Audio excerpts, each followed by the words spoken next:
Absorption is defined as the movement of a drug from its site of administration into the blood. The rate of absorption determines how soon effects will begin. There are 5 factors affecting absorption: rate of dissolution, surface area, blood flow, lipid solubility, and pH partitioning. First, we'll demonstrate rate of dissolution.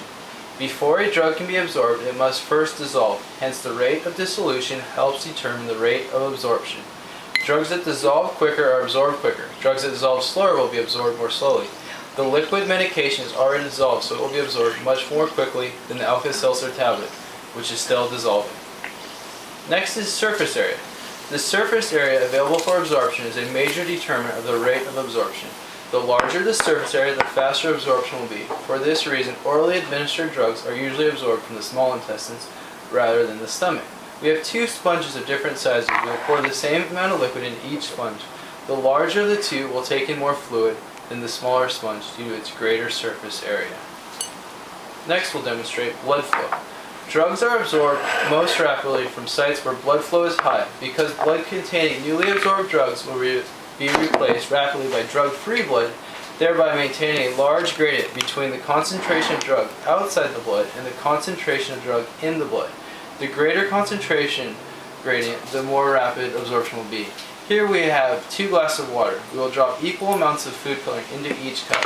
The cup on the left is representative of low blood flow, and the cup on the right represents high blood flow, which will be stirred. The cup on the right will disperse the medication more quickly because of the higher rate of blood flow. Next is lipid solubility. Highly lipid-soluble drugs are absorbed more rapidly than drugs whose lipid solubility is low. Lipid-soluble drugs can readily cross the membranes that separate them from the blood, whereas drugs of low lipid solubility cannot. The strainer is representative of the cell membrane. Here we have fresh squeezed orange juice. In pouring it through the strainer, we see the juice go through. This is our lipid-soluble drug, which easily crosses the cell membrane. The pulp represents the water-soluble drugs, which have a difficult time crossing cell membrane. And last is pH partitioning. pH partitioning can influence drug absorption. Absorption will be enhanced when the differences between the pH of plasma and the pH at the site of administration is such that drug molecules will have a greater tendency to be ionized in the plasma. An acidic drug such as aspirin in an acidic environment will be non-ionized and ionized in an alkaline environment. In the body, the stomach is more acidic compared to the plasma. The acidic drug becomes ionized in the plasma, making it non-lipid soluble and therefore not absorbed in the stomach, but aspirin is one of the exceptions. The hard candy with wrapper represents aspirin.